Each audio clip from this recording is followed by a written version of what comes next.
दीदी अभी ये कथा वाचकों में एक माहौल क्रिएट हो रहा है पूरे देश के अंदर कि आप जो उपदेश देते हैं या जिस तरीके से ये क्या चमत्कार, जैसे बागेश्वर धाम पे जिस तरीके का आरोप लगाए गए हैं कि एक चमत्कार धर्म के साथ में, क्या ये जायज़ है क्या कि चमत्कार हो और वो लोगों की ऐसी समस्याएं सुनी जाएं, तो इस चीज़ से आप सहमत हैं क्या?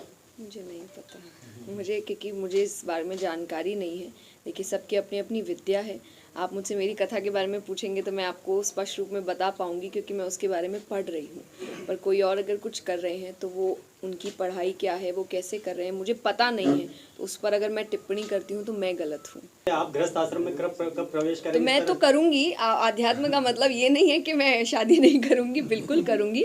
पर जैसा मैंने एग्जैक्टली मैं यही बात कह रही हूँ कि आज देखिए, क्योंकि हम चीज़ें आपको अच्छे के लिए मिलती है, आप उसका बुरा इस्तेमाल करते हैं। सोशल मीडिया आपको अच्छे के लिए मिला है, आज आप सामने हैं, मैं यहाँ बैठी हूँ, आप मेरी बात हर घर तक पहुँचा सकते हैं, ये एक अच्छा है। लेकिन अगर वो बात मोड़ के घुमा के करेंगे तो ये गलत है। तो वैसे ही आप समझिए कि जब मैंने सोशल मीडिया बनाया था तो इसका अर्थ यही है कि मेरी बात मेरे चैनल्स के थ्रू आप तक पहुँचेगी।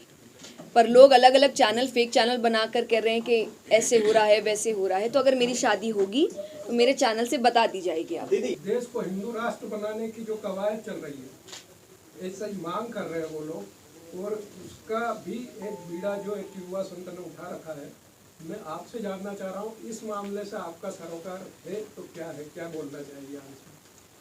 देखिए, मैं क्योंकि आप जिस क्षेत्र में जा रहे, थोड़ा पॉलिटिक्स की ओर भी चला जाता है, जिससे मैं कभी भी जुड़ी हुई नहीं रहती हूँ। जैसा मैंने कहा, आप मुझसे मेरी कथा की बात करिए, श्रीमद् भागवत की बात करिए, तो सनातन धर्म को आगे ले जाना, भगवान की बातों को आगे ले जाना, लोगों को जागरूक करना कि आप अपने धर्म के लिए जागरूक होइए, आप अपनी कथाओं को जानिए। जो हम कथाओं में रोज़ बात कर रहे हैं कि हम बच्चों को भी इधर उधर की कहानियाँ सुनाते हैं, जबकि आपके खुद की कथाओं में, शास्त्रों में इतनी कहानियाँ हैं, कथाएं हैं, कृष्ण की है, श्री राम की है।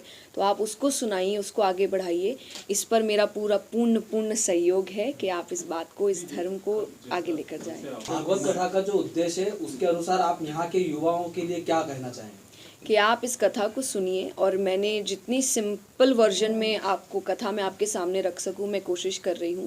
और मैं इसीलिए सिंपल करती हूं क्योंकि जो आज के युवा है वो शायद समझ नहीं पाते हैं जो गहरी बातें हैं।